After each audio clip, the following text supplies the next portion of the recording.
everyone. It's Mia with Do I Look Sick? And we are back here on a good Monday evening. And I have my guest co host Tayo with me, who's going to talk about selfish self care with us. I know a lot of our kids have started school again. We're probably nervous about sending them back to school or virtual, or it's all been a headache. So I truly feel like self care is something that we definitely need to incorporate now. So, Tayo, how have you been, first of all? I have been great. Been Good, great. So good, yeah. good. So, first of all, I want to tell people introduce yourself, first of all, and then tell us about your journey with sickle cell. Okay, my name is Tayo and Tayo Togba, and I have sickle cell beta thal, and basically started my self care journey. What I'm gonna say like at the age of 14 or so. I'm gonna say just a small start, and I kind of build it up. As I got older, I kind of stopped doing things for myself. Like I was like, okay, I'm okay now. You're not okay, but I just stopped doing self care stuff after a while, and later on, look at you. Later on, I just kind of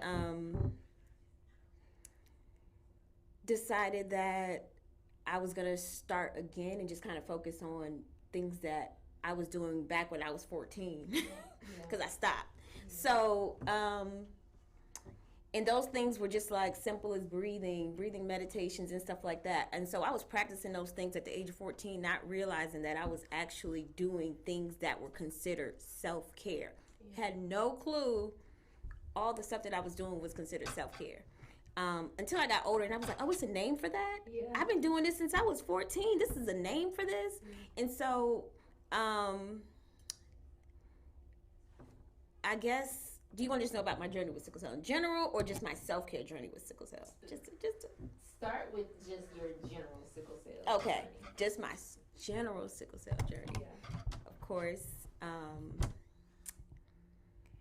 Having my beta thal, did you deal with a lot of things like blood transfusions and a lot of things that we typically see among people who live with SS? um, I think number one, I think that I had a lot of ER visits Okay. growing up, like constant. I did not do. I didn't have a lot of surgeries or anything like that. Okay. I don't want to embarrass my mom real quick, but she didn't take me to the doctor much. So Okay. this is I'm one of those. My mom was one of those bad parents. I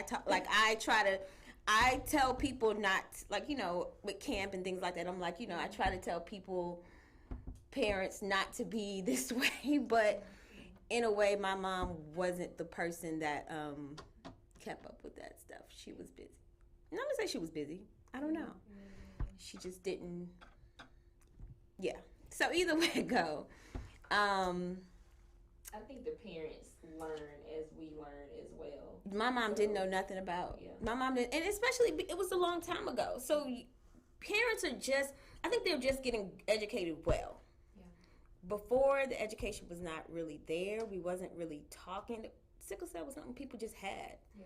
and that's it. We're the generation that can actually do something and be real major advocates, Absolutely. and just like show people that you can do this with sickle cell, you can do that with sickle cell, you can be, So they didn't have that. They just had the disease. They went to the doctor. They did this. They didn't have self care. They didn't have people advocating. They didn't have someone showing up for them. Like when people are, it's like we are that generation now. So my mom didn't have education on it at all. She just knew I had it. She knew I should go to the doctor for it, and that's it. So, both of my parents are. My dad's Nigerian. My mom's Caribbean. Okay. They are very holistic Okay. in general. I'm not, they still would take me to the doctor, but it's just like they just was like, I'm not about to feed it. They just didn't, they just didn't want to do certain things for me. And so I don't know. I don't know if it helped me a little bit, but then again, I didn't know a lot of stuff. Like when camp and things like that, I didn't get to go. I didn't get to have those moments of just like, oh, I'm like, everyone went there. Like I didn't even know anybody with sickle cell until what? I was already an adult. Yeah, I hear that. I was an adult at that point. So it's like there's other people. There's other people in the world, because I used to lay in the hospital bed and I used to be like, in children's, you should share a room. So when people come into the room and they're staying, I'm like, hey, do you got sickle cell? And she's like, no. I'm like, I thought everybody who came in here. I'm glad they have the floor now in children's where it's a sickle cell floor, so anyone who come on that floor has sickle cell. I think that helps. Yeah. I used to look for that. I used to try to find those people. Where's my tribe? Yeah. I didn't have a tribe. Wow. So I guess wanting that tribe. So I guess after I got older, I was like, oh, so I kind of just started looking up stuff like, okay, there's a sickle cell foundation. So there's other people. Yeah. It was like trying to find some long lost family members. And so people was like, well, why are you? And so after I found the Sickle Cell Foundation of Georgia, I was like, okay, I'm gonna go to the race. And first thing I did was go to the race. Then I was like, okay, I'm gonna join their support group because I want to meet other people. And it was just, I was like, let me do this. Then I was like, camp. Yeah. I know I'm gonna find people at camp. Yeah. And so I was older at that point, so I was like, okay, I can help the kids, I can give back, and I can meet people and stuff like that. So it's like, okay, camp is it. Yeah. Went to camp, met, fell in love with the people, fell in love with everybody who I met who had sickle cell. I was like, my family. Right. I miss, where you guys been? It was like, you've been all my life. Where you been? Like, we had moments, we had fire, just real moments. And I was like, oh my God, this is what I've been missing. I've been missing this part. And so, I think I just kind of got real involved. I was like, okay, I'm never going to miss camp. I'm never going to miss another day of just this family and community and stuff like that. So I think I always tell people it's very important to have that. You don't have to hang around, but you need that tribe. You need that community when it comes to having anything, because it's like it helps you. And I was able to understand, okay, you do this when this comes from that. I learned so much stuff about sickle cell I didn't even know about myself from just being around people and just asking questions, campfires and crying and just moments, real moments. And so I think those are so important. That's why I'm always community builds immunity. I'm so serious about it. People's like, why are you always volunteering? I said, because it feels good to be around some people who know what you go through. If you are feeling low or sick or not feeling good and you just not having a good day, someone will walk up to you and say, drink some water. Yeah. Something so simple, drink some water. I see you. It's like you have someone that sees you without even saying a word. Absolutely. I can go sit down. Absolutely. That's how it is. So so the community is amazing. But besides that, I love community, but I also know that I want certain things I was hearing and listening to. I was like, oh, okay, people with sickle cell are not doing these things. I was like, why was I doing these things when I was younger and then they not? So I'm asking them did you know anything about this? And they're like, no. And these are just self-care things that I was doing. Yeah. So I was like, do you know anything about, I would probably ask a question. I was like, you can just do this, give little alternatives for the way that they were feeling, how they were doing certain things. So maybe you should just write it down. And I'm listening. I'm like, that's not a thought. That's not an option for a lot of people. Yeah. They don't think about it. Yeah. So it's like, okay. I'm like, so how do I know this stuff? That's what I had to ask. I was like, how do I really know how did I learn how to manage? Yeah. And so I had to realize, okay, these were things that I was taught. Okay. And so, yeah, so these are things that I was taught. My mom worked, she was a nurse. So she was busy all the time, yeah. 12-hour shifts. Yeah. She can't stay with me. So she used to call me and she used to be like, Tayo. She used to sit on the phone and just like breathe. She was like, unclench your face. Relax your jaws. And she was on the phone just so, relax your jaws. Release your shoulders. Nice. Just wiggle your chest. And then she was like, relax your torso. She was like, she did from the top to the bottom. Like a body scan. And so what happened is I got older and I realized that's body scan meditations. I was like, oh my God, these are things that people use. They're legit things that people use.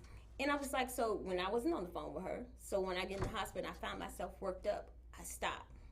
Then I start breathing and breathing and breathing. And I'm like, okay, let me do my body scan. Yeah. And it helped me just to relax. So I was like, wait a minute. I'll make sure I do this every time. Right. Is it something it's something daily, it's something what I realized with self-care, I realized people think that I used it all throughout my personal life. No. Mm-hmm. I didn't only use it when I was in the hospital at one point. Yeah. I'm just growing to say I need to use these same tactics when I'm not in the hospital bed, when I'm not feeling good. When I am feeling good. Yeah. So I didn't do those things. So people be thinking like, oh, you just a self-care. No, I didn't. No. Right. I did not work out all the time. I didn't just, I wasn't eating and doing, I only did those things when I was in the moment of, I was just in the moment. Yeah. So yeah. Yeah. And I think that's something that we do need to take note of to do it.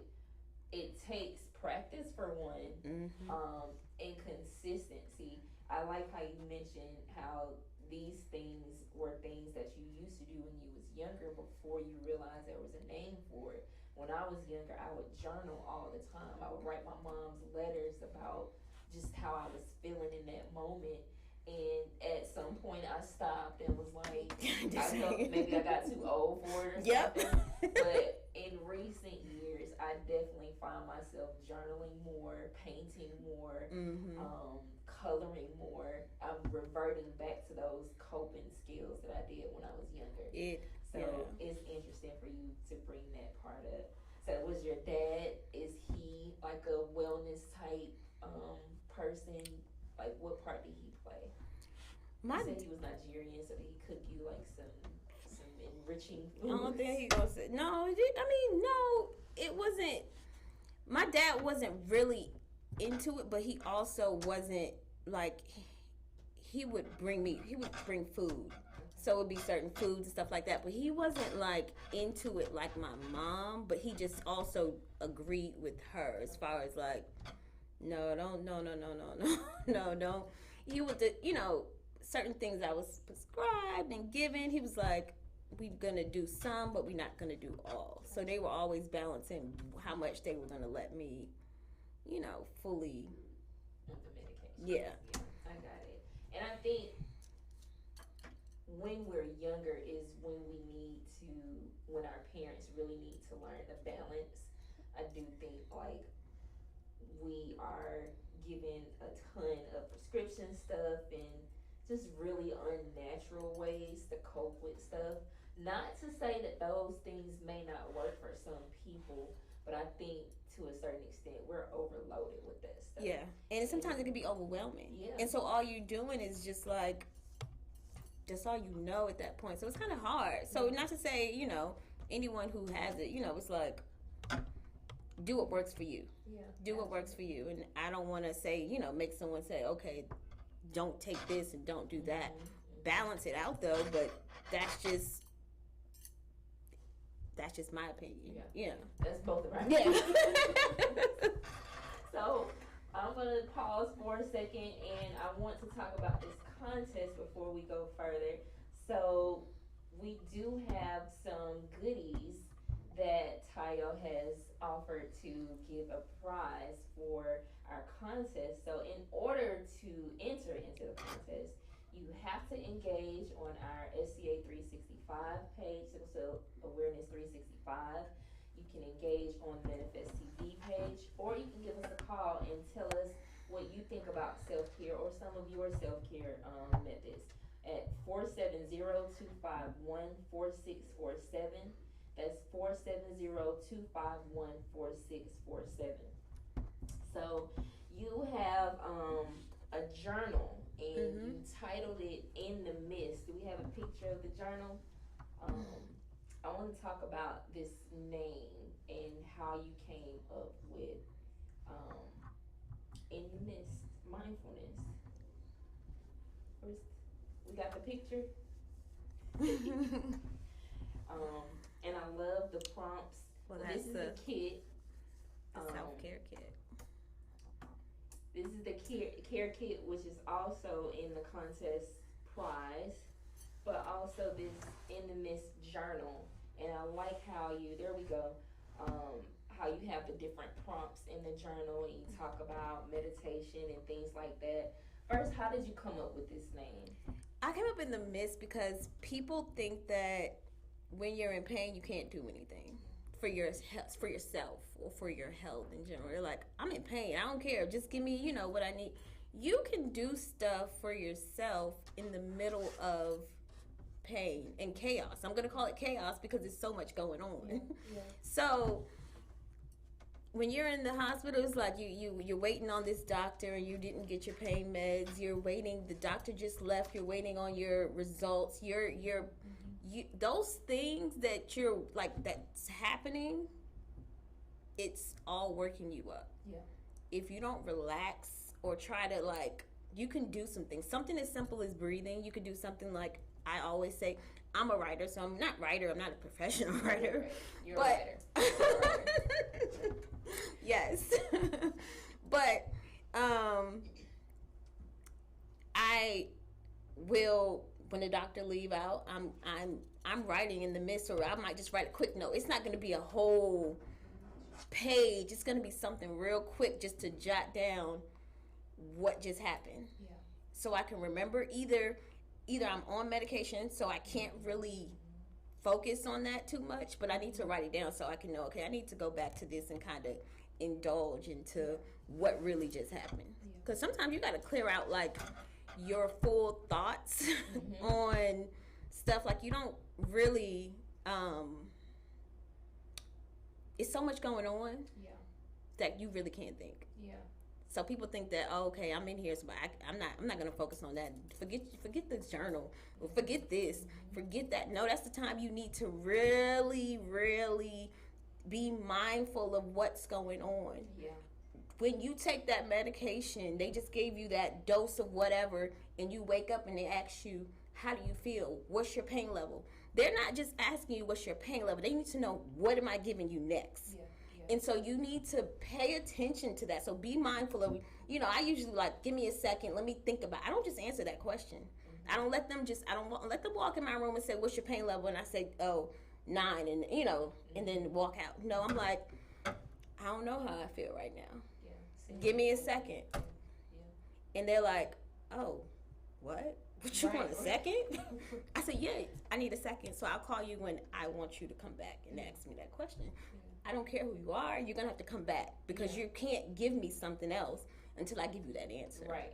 So if you don't know how you feel, it's be mindful of what's going on, how your body feels. Yeah. Because sometimes you think I remember one time, I was pain in my legs for a long time. And so I was like, okay, I have pain in my legs. But after a while, I was like, is the pain still in my legs, or is it in my head at this point? Yeah. I was scared to get up. I was scared to walk. I was scared to, do anything. And so it was like, you might need therapy, physical therapy. And I'm like, oh man, I might need therapy. And so So they came and they asked me what's my, level or whatever, and I just was like, give me a second. When the doctor left, I kind of like, okay, let me kind of try to get up and try to move my legs and try to see what's going on. Yeah. I was okay. Yeah. I was not fully in the pain that I had in my head. The pain sometimes is in your head, and you think that you're just at a full 10 when you're probably at a 4. Yeah. And sometimes you psyching yourself up and you're worked up so much that you think that you would. So in the midst, but mindful means thinking about those small things and just kind of jotting it down and just kind of, the prompts are basically there. The prompts are simple, not simple. It's like, my doctor left, I feel, it's like, my nurse said this to me, I didn't like it. So it's like, it's things that are really happening throughout your visit in real time, whether it's a hospital visit or it's just a regular doctor's appointment. Or even at home. Yeah, or even at home. It's like, I'm back home, and these are just some of the prompts I'll give you. I'm back home, I now feel, and it's just giving you how you feel in the midst of whatever chaos it is. Yeah, so it makes sense. And I do find myself even at home before I even go to the hospital or feel I need to. I'm like, okay, is it just really my legs? Is it just really my back? Or is it me tripping? And I call it knocking when the pain knocking. That's when I know it's real. You got to figure out because you have to come up with your own thing of how it really feels. You can't just say, "Well, I'm at a 1 right now. Let me go ahead and no." How do you really feel? Yeah. So, yeah. Like I said, when the pain starts knocking, then I know it's for real. It's not in my head. So that makes complete sense. And outside of just being in pain or just, journaling helps with stress. And of course, we know stress is a trigger. So even just if it's something that was really stressful that happened. Yeah, sometimes we get upset when the, doctors, your family. Your family sometimes, my I have a prompt in there that said my family members did not come and visit. I feel you're stressed. Yeah. So many things can happen to you, and you sometimes don't know what to write about. Yeah. Just write one sentence to just kind of get you going. Yeah. Or people think journaling means I have to write a whole full-page essay. When it's not really the case. Yeah. So yeah. And I don't use it just in those moments either. Even if I've had like a really exciting day, or the gratitude, the gratefulness prompts that you have in there, just to kind of set the tone for your day. Yes. That's what you take out 5 minutes, not even 5 minutes. If you just make a list of 5 things that you're grateful for. Yes. That kind of sets the day. And that's still considered self-care. So. Yeah, I didn't want people to think that. Yeah, I'm glad you mentioned that because it's not all just the bad moments. It's the chaos of the good moments. It's like I'm in the middle of chaos, but I had a good moment. Yeah. Let me write that out. Yeah. And we can always go back to that and reflect. Exactly. Especially when we have a bad day. Yes. You know what? Things aren't as bad as I think. Yes. So, that's really, really good. So you talked about, you are a certified mindfulness practitioner. Can you tell us a little bit more about that? Well, I felt like I wanted to talk about it more, but I also wanted to be about it. So I wanted to be able to really, know what I'm talking about. And what's funny is when I took the course, I was like, oh, I know all this. I know this stuff. So it was just a refresher kind of. And it's just like, okay, now I can teach this or have a session or whatever. And I do have a mindfulness. Oh, here we go. There you go. Okay. Yes, look at you. Yes, on point. I do have a journaling session that is coming up this Wednesday. And I also have another one that's for journaling for chronic pain. But then I also have one that is journaling, is caring for the caregiver. And so, and I guess it just talked about how pain could be managed through mindfulness. So I would just kind of teach you go through some of the, ways that you can practice mindfulness. Yeah. Really good. Do you find it works for acute pain as well? What? The I think mindfulness works in for anything. Okay. It don't even have to be pain. I think it works in general. And I had to learn that though, because like I said, I wasn't using any self-care practices fully in my personal life. I was keeping it strictly for when I'm in the hospital bed, when I'm, in these moments. So, now I use it more. I'm being mindful of what I'm saying to people when I'm, relationships and work and so daily life. So when you are using mindfulness, you're not just using it for when you're sick, you're using it for everyday life, and it helps you. It helps you manage your daily life. So Are there certain mindfulness apps that you go to, or you just are you at a place where you can just automatically go into your mind? I think I'm at a place where I can automatically go into it. Yeah. I don't have any apps or anything. And sometimes mindfulness is simple as a mindful walk. People don't know that mindfulness is just being in tune, like being outside and say, I'm just going to walk, but I'm going to walk and I'm also going to pay attention to the trees that are blowing, the wind that is flowing, everything. So being mindful of literally everything as you take your walk. So I think people get mindfulness confused with meditation. And it's not really meditation, it's just being present, fully present in what's going on. So you just described what mindfulness is, so what would you say is meditation? Meditation is the same thing, but it's I think you can, being mindful is understand more of awareness of more of a consciousness, like you're being present at both times, but being mindful is an awareness of what's going on around you. Meditation is more so you're centering yourself. You want to be in that moment only. So you're not doing, so it's, but you can also do meditation different ways as well, but mindfulness is a little different. But they in the same category. Again, that number is 470-251-4647. We want to hear some of you guys' tips and techniques and what you do for self-care. One of the things that I do is I like to go in my backyard and just stand with my bare feet in the grass and listen to the birds, or just listen for the sounds, period. Like far off, there's a highway, or just people, you can hear cars, just driving, you hear dogs barking in the back. Sometimes I'll sit back there long enough to try to figure out or see if I could see which birds are making which sound. And that's just my way of just being in the nature and in the it's helpful. Have you found any specific places around Atlanta that you like to go to just kind of be in that moment? I don't think I have a specific place. I've always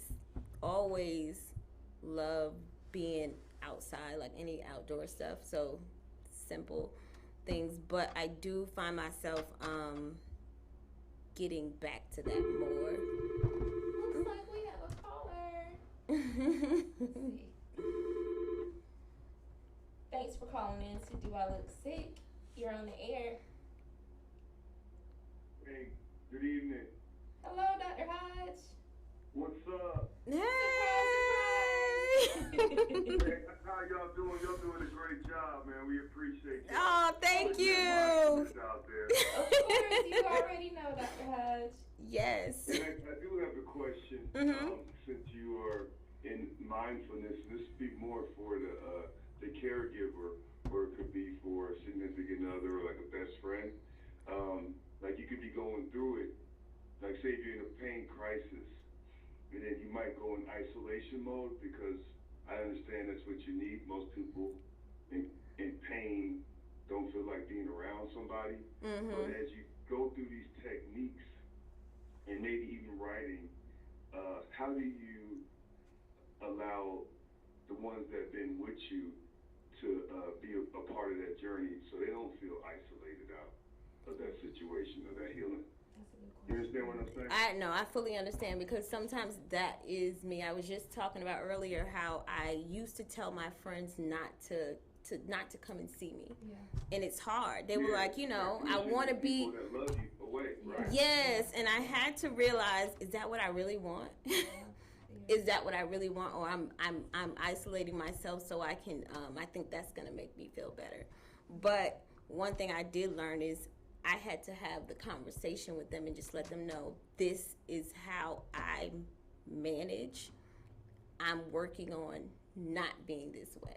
Like I had the people I love, I had to tell them, it's not a good thing, but being not feeling well, it still puts you in a setting that you just want to be alone. Yeah. You don't want no one to really bother you.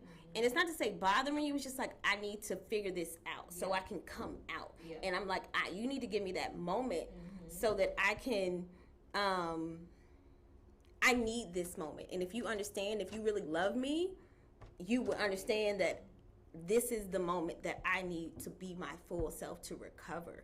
And so that is a form of you taking care of me, giving me my space. So, yeah. Right. And I do understand that, but even those that, and I've seen it, even those that truly love you get hurt. They do. And then it's like, so what's like the happy medium, It is. It's not a easy thing. The only thing you can do is just work on it. Yeah. Only thing you can do is work on it, because you guys have to have this, a conversation at every. You try to have a conversation, but at the end of the day, someone's not gonna feel good about you taking care of yourself. Yeah. That's the reality of self-care. In a way, you're not gonna make everybody happy with it. But if you understand that me taking care of myself is gonna make me, I'm fully present with you when I feel better. And that it would. You need to understand that when I'm sick, that this is how I do things, but this is not how I always am. Think about how I am normally. This is not me. If you know this is not me, then you just let me have that moment. Let me get my full self together, and then let me come out and be that full person that you want me to be. Right. So yeah. That's how selfish self-care works. You find yourself in situations where in the past, you kind of shut people out, and it might have been received callous, and you can't help. Receive. Yeah. Help you when you shut the door, right? Yeah. And all I'm saying is, like, have you been in tug of war situations internally? Like, look, I know what's best for me is to crawl into my cave and let me just heal. I'll come out when I'm alright. But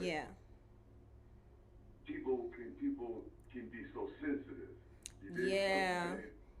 And they don't understand because they're not dealing with chronic pain. They're not dealing with sickle cell, or don't really have an understanding of that kind of pain. They know pain like spraining an ankle, but they don't know how pain can really affect you mentally. So, and then when you do write, maybe there's a way to write to your important caregivers or your day ones. So that is. You don't just come out of it and they don't know how you heal. You just come back, hey, what's up? You're like, man, a minute ago you told me just to leave the room. That is so. No, that is so true. How you want to be cool? Like I love you. You just said like the worst things to me.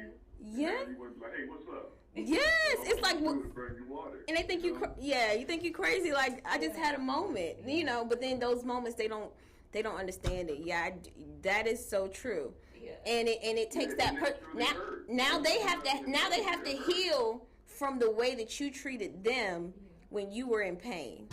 And so it's like it's a lot for us. For one, it's a lot for us to have to deal with what we're dealing with, but then we have to kind of not really center ourselves, but we have to phrase things and be mindful. That's when mindfulness kick in. Things to other people, and it can just be too much at times.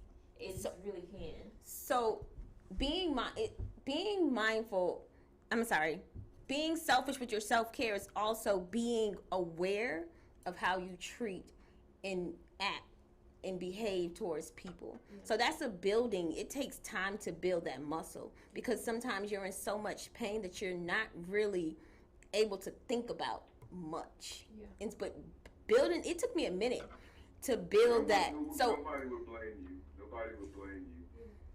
Yeah, but if they're not in those shoes, they're gonna say, "Hey, if I was in that situation, I wouldn't act like that." That's what you think. That's what you think until it's you. Yeah, no, it's true. You're right. Because I've hurt some people and I had to let them know that, I had to work on that. Like I wrote that down. Like I literally wrote down, stop cursing people out while in pain. And when I tell you that was a muscle I had to exercise. I'm sure. When I tell you it's so that person, I may have lost some people and the good people, but I had to heal from that. They had to heal from me, but then I also had to be like, I don't want to be this person. I don't want to be where I do want to be able to go in isolation and be okay, but I don't want to curse somebody out while I'm in the process of just trying to get to that space. I want to be mindful of how I act towards people. I need to apologize when I come out and just really mean it and let them understand what I'm really feeling. Because I used to cuss out. People think I'm sweet. No. But when I'm in pain, stay away. Stay away. Oh, you're just so, no, I'm not nice. I was this mean person when I was in pain. And so that was something I had to work on. So people think selfish self-care means I'm just this is all about me. I need to make sure I feel good. No, I had to work on literally. My sister told me one time, she's like, I don't like the way that you curse people out. I was so hurt by that. I wrote that. I said this. I wrote it down, but that's what I wrote down. When my sister told me, I was like, you don't even think about other people. But selfish self-care is not saying, I just want to think about myself. It's I want to think about myself so I can feel better, but I need to work that muscle on how I'm treating people. And it's about just setting boundaries. It's the boundaries and balance. Thank you so much, Dr. Hodge, for calling in. Thank you so much. Great question. That was perfect, actually. So, yes, thank you. Thank you. All right. You have a good night. Get on safe. All right. Thank you. Bye. Okay. So, yeah, it's also just about setting those boundaries. Even with my mom, I've learned to just be like, if I'm not here, if the pain is just overtaking me, I'll tell my mom, I need a minute. I need a day or two, or I need some time. So that way, she'll still come in there and bug me, but it's more because she's just checking on me, make sure I'm good, make sure I eat, got water, whatever. But it can be aggravating because I'm like, 20 minutes, I still wasn't feeling good 30 minutes ago. So. But then that's something that's something you're gonna think about. You're like, let me try to figure out how I can handle her different. Yeah. So that's a part of it. It's like finding new ways to deal with yourself. So, yeah.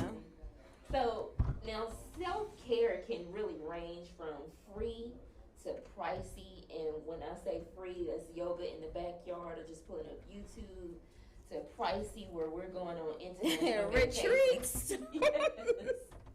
To Bali. I just kidding. So what are some of your favorite things, whether it's free or costly? What are some of your favorite things to do? Well, the free things are finding things that I love, finding things that just makes me feel good. If I get the burst of energy when I'm doing this thing, I'm gonna want to do that again, do it more. And so sometimes as simple as walking, going for walks. As simple as sometimes as simple as just sitting alone outside or sitting. I'm a big outside person, so everything I'm saying is gonna be outside. You gotta find your thing. That brings you joy. Yes, that thing. It's not a set thing. It could be nature. Going on I walk up mountains. I go to the waterfall. I found, whatever it is.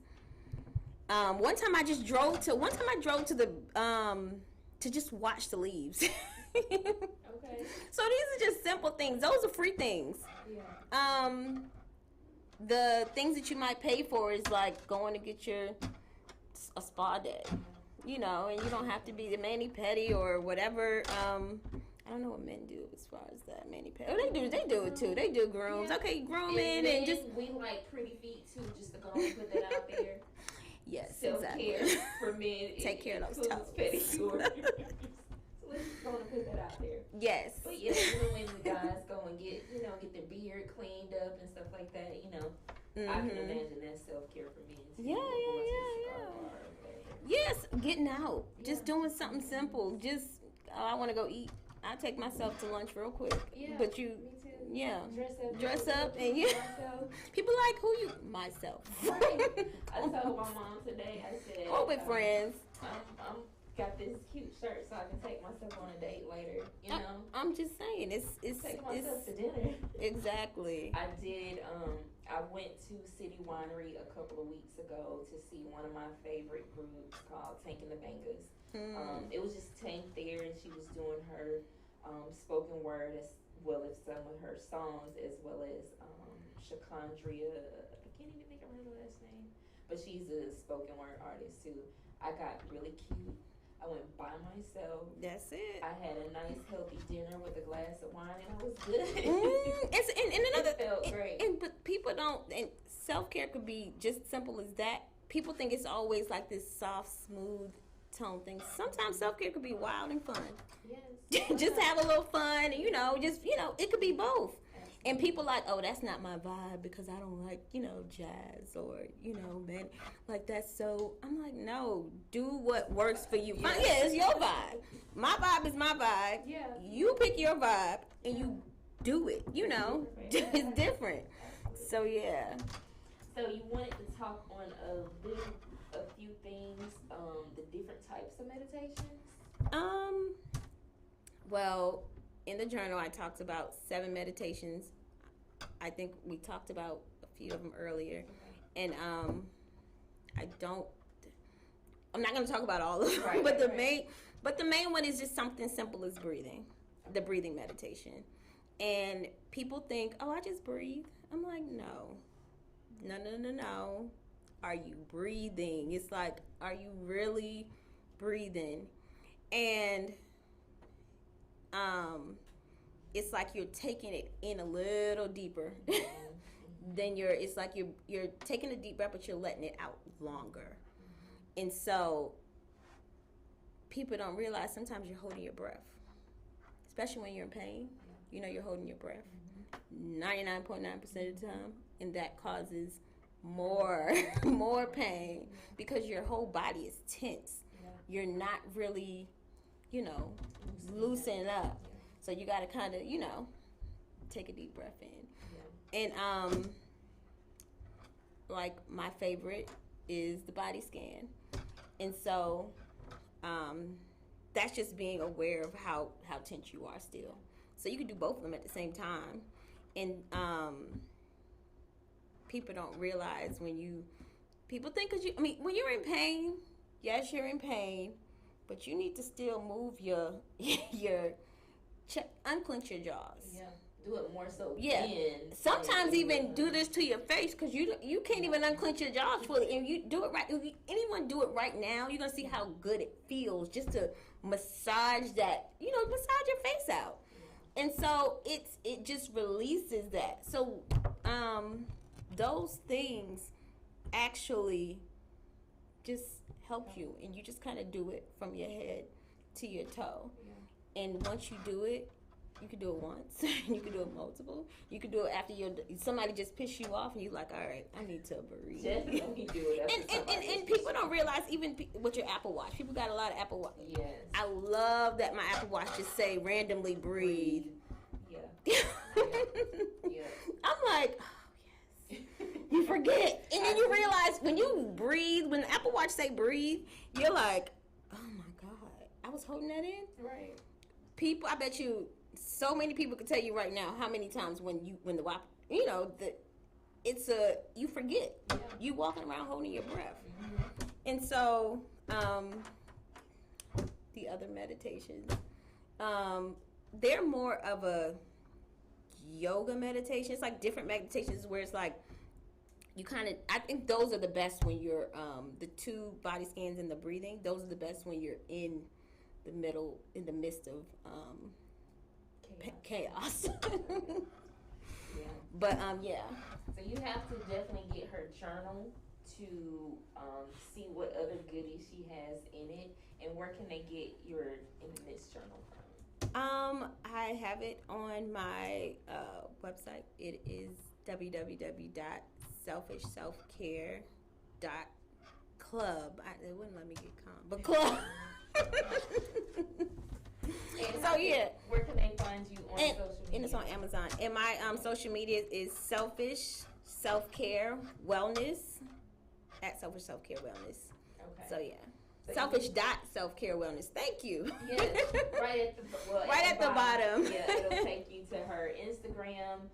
And sign up for my mindful journaling class. You know, got a couple people Please there. do it, especially if this is something new to you. It's something that you can do at home. It's not expensive. All you need is really a pen and a paper. And it's nice to have like a notebook. And it's not me just talking. I'm not the person that's gonna sit there and just I want to interact and have a just really go over some stuff and just talk about it. You know, it doesn't have to be like, oh, I'm just gonna teach. No. Yeah. I want you to bring your questions, bring whatever you need. So yeah. Awesome.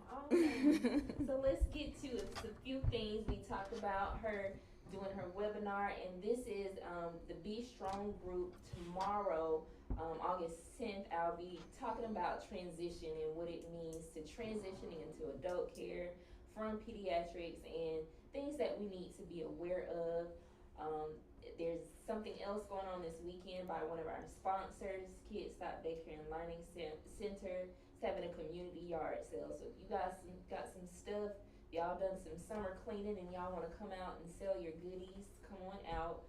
The phone number is there. Speak to Miss Tanya Robinson. What else we got going on? Yes, the 8th Annual Warrior Convention, August 25th through the 29th. It's going to be really exciting. They make it really engaging. Always. Yes, they even though it's virtual and we'd rather be in person, they are making it really fun and engaging. They're doing like a meet and greet virtual hub on that Wednesday.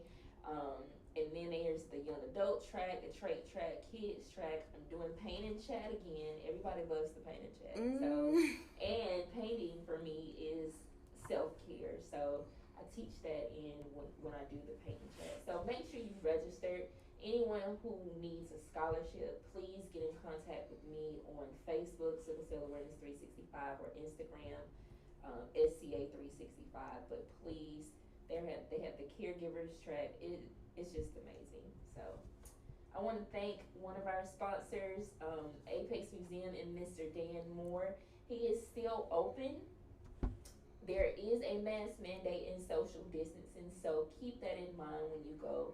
I encourage everyone to go and experience this African American museum, and Mr. Moore is just the best.